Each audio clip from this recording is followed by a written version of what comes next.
You know what I really dislike? And I'm avoiding the word hate and detest. So I'm going to say dislike. You know what I dislike? It's politicians who say crap like this. Now, Ilhan Omar grew up in Somalia. Now she's a U.S. Congresswoman. In Minnesota, ironically, I guess, if you want to call it irony, the same district that got burnt the hell down after George Floyd. Imagine that. So she calls on riots, uprisings over centuries of racial neglect and oppression. So is that what we do now? Over perceived neglect and oppression. Okay? Now, let's be honest here. There has been a lot of crap that went on, okay, say from 1960s and before. I wasn't born in 1960. I have nothing to do with it. So don't be pinning this on me. Okay? And you should, basically anybody born in 1960 who's still alive today, why are you going to pin it on them? For racial neglect and oppression. They didn't do anything. All races, creeds, and colors and religions.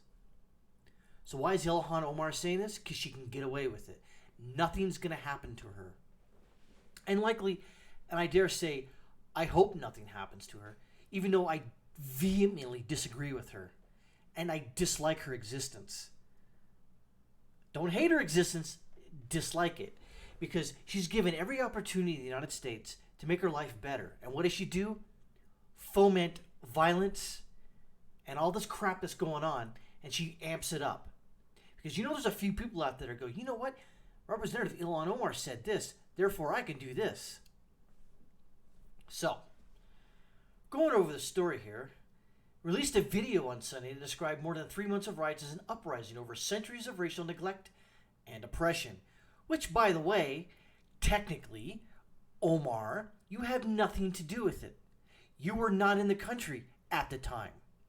You weren't alive at the time. You were in a different country at the time. So what gives? Oh, that's right, because it's political expediency. That's exactly what it is. Yes, there's so much racial oppression and neglect in America. A Muslim immigrant from Somalia can be elected to the U.S. House of Representatives in a state called Minnesota. My point exactly. As we speak, we're in the midst of ongoing uprisings over centuries of racial neglect and oppression. Again, so that means you can riot, bully people, burn stuff down, firebomb police, kill people because of that, because of your perceived neglect and racial oppression? Is that it? I call bullshit. Said while she was collecting a six-figure salary from a position of enormous power and influence granted by her Midwestern state. We can't talk about protests in Minneapolis or Kenosha without first looking inward. Huh. Really? Let's backtrack a little bit. George Floyd. What did he do? He possibly swallowed a vial of fentanyl, enough to kill him and repress his breathing. And then the video shows out. Of course, the cops are on his neck. But understand that they didn't do anything wrong, according to my opinion. They did everything possible with this guy. He didn't want to stay in the car, so he couldn't breathe. He mentioned he couldn't breathe outside the car, inside the car, and while he was on the ground. In Kenosha, what happened? Jacob Blake, accused of sexually assaulting his ex-girlfriend, okay, had a warrant for his arrest, fought with cops, resisted arrest, and tried to go into his car when the cops told him to not to, and he gets shot 7 times. Where's the racial oppression? Where's the racial neglect? Where's the centuries and blah, blah, blah, blah, blah, blah? Nothing. Nick Nolte goes on to say, then she started lying. We maintain a system that binds millions to desperate poverty. Huh. Let's backtrack up a little bit. Who keeps voting for goddamn motherfucking Democrats in these fucking cities? Who? Oh yeah, the racial minorities in those cities, because you keep telling them that there's racial neglect and oppression that are brought on by the evil white people and Republicans. So vote for us. But nothing gets better. And yet, here you are. Keep voting for the same goddamn malcontents. Continues. A system that does not provide the most basic necessities, like food, shelter, and medicines. Again, this is a country, not a daycare center. There is a social safety network there. But we're supposed to provide you shelter? Why? Why? We're supposed to provide you food? Why? And medicine? Why? And what are you going to do for the rest of the country? Oh, that's right. Not a goddamn thing. Whether they are brutalized by police, by austerity economics, or politicians who simply do not care about us, our nation is crying out desperately for change. We need to fundamentally change the way our society treats its most vulnerable, because this has gone on long enough. But yet, you were not part of it. Okay. You know what? Let's give her some credit for calling this 3+ month terror campaign at the hands of the terrorists in Black Lives Matter and Antifa what it is. An uprising.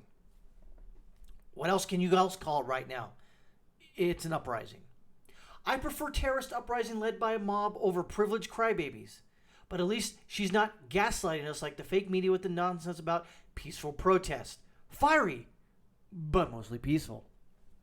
Nevertheless, what we still have here is a U.S. Congresswoman legitimizing 3 months plus of domestic terrorism, almost all of it aimed at innocent Americans, many of them black. And by the way, in most of the time in blue states, blue counties, blue cities, and I guess blue neighborhoods.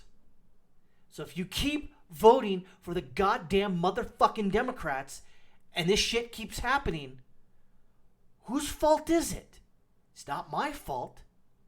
It's your fault. Your fault, not mine.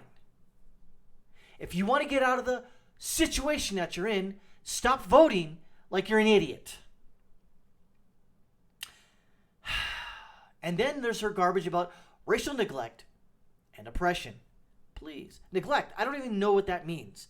There are only 2 major political parties in America, and one of them is devoted to pandering to the POC.